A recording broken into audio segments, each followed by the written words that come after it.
Ayan mga boss, may gagawin tayo, dryer. Ang problema niya, sobrang alog. Ayan. So mangyari, papalitan ko siya nito, yung spring suspension, malambot na. Okay, so ito yung papalit natin bago.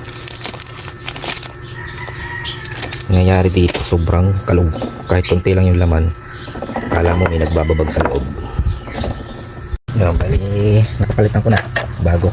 Ayan, goods na yan. Saka may matigas na siya, hindi na siya katulad kanina malambot. Diba? Sila.